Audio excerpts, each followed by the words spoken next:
Hello friends, I am here to tell you कि how can we calculate the molecular mass. किਵੇਂ molecular mass find out कर सकते हो? For example देख लो NaCl sodium chloride ਤੁਹਾਨੂੰ ਕਿਹਾ ਜਾਂਦਾ ਕਿ sodium chloride ਦਾ molecular mass find out ਕਰੋ. ਉਹਦੇ ਲਈ ਤੁਹਾਨੂੰ ਚਾਹੀਦਾ ਬੇਟਾ atomic mass. ਹੁਣ ਜਿਵੇਂ ਤੁਹਾਨੂੰ ਹੈ atomic mass sodium Na. Na ਦਾ atomic mass ਕਿੰਨਾ 23. chlorine ਦਾ atomic mass ਕਿੰਨਾ 35.5.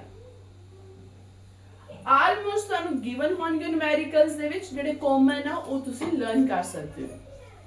ਹੁਣ ਸੋਡੀਅਮ ਇੱਕੋ ਹੀ ਹੈ ਸੋ ਇਹਦਾ ਐਟੋਮਿਕ ਮਾਸ ਲਿਖ ਲਓ 23 ਪਲੱਸ ਕਲੋਰੀਨ ਦਾ ਐਟੋਮਿਕ ਮਾਸ ਲਿਖੋਗੇ 35.5 ਦੋਨਾਂ ਨੂੰ ਐਡ ਕਰੋਗੇ it is the molecular mass of sodium chloride. For example देख सकते हो सल्फ्यूरिक एसिड H2SO4 बहुत इंपॉर्टेंट है अक्सर पेपर च आ जाता है कि सल्फ्यूरिक एसिड दा मॉलिक्यूलर मास फाइंड करो. फार्मूला H2SO4 है मींस सानू केदा केदा एटॉमिक मास चाहिदा हाइड्रोजन. हाइड्रोजन दा एटॉमिक मास 1 सल्फर दा एटॉमिक मास 32 एंड ऑक्सीजन दा एटॉमिक मास कितना 16. हुन की करोगे हाइड्रोजन कितने है 2 जे हाइड्रोजन 2 है गया तो 2 ਨੂੰ ਕਿਹਦੇ ਮਲਟੀਪਲਾਈ ਕਰਾਂਗੇ 1 1 ਕੀ ਹੈ atomic mass of hydrogen 2 multiply by 1 plus atomic mass of sulphur that is 32 plus atomic mass of oxygen ਹੁਣ ਕਿੰਨੀਆਂ ਆਕਸੀਜਨਸ ਹੈ 4 ਸੋ ਤੁਸੀਂ ਕੀ ਲਿਖੋਗੇ 4 ਮਲਟੀਪਲਾਈ ਬਾਈ 16 2 ਨੂੰ 1 ਨਾਲ ਮਲਟੀਪਲਾਈ ਕੀਤਾ 2 32 16 4 ਦਾ 64 सारे नु प्लस कर लोगे ताड़े कोल की आएगा molecular mass of sulfuric acid.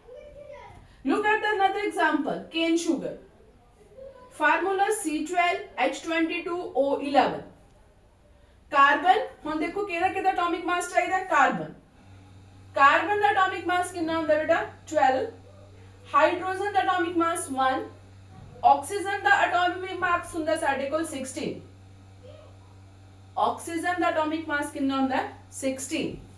की करेंगे फिर उसी तरह कार्बन 12 कितने कार्बन है 12 सो ਤੁਹਾਡੇ ਕੋਲ ਕੀ ਆ ਗਿਆ 12 ਮਲਟੀਪਲਾਈ ਬਾਈ 12 12 बेटा आ वाला कि ਸਾਡੇ ਕੋਲ 12 कार्बन है मल्टीप्लाई बाय 12 प्लस हाइड्रोजन 22 है 22 मल्टीप्लाई बाय हाइड्रोजन का मास 1 plus 11 multiply by atomic mass of oxygen that is 16.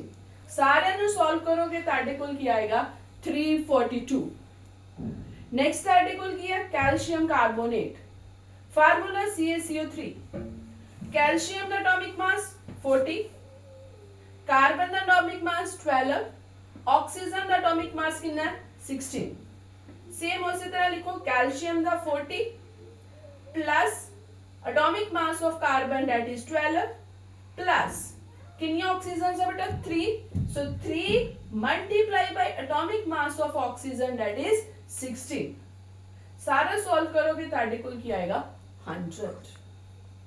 Calcium hydroxide CaOH twice हम कैल्शियम दा एटॉमिक मास पर 40 है ऑक्सीजन दा 16 है हाइड्रोजन दा 1 किवें लिखना calcium atomic mass of calcium 40 plus बेटा देखो OH ट्वाइस है मतलब ऑक्सीजन भी 2 है ते हाइड्रोजन भी 2 है तो इसे इन्हें 2 नु बाहर कर लो अंदर की आ जाएगा 16 प्लस 1 16 प्लस 1 क्या आ गया 17 17 नु 2 ने मल्टीप्लाई करो 34 प्लस 40 की आ जाएगा 74.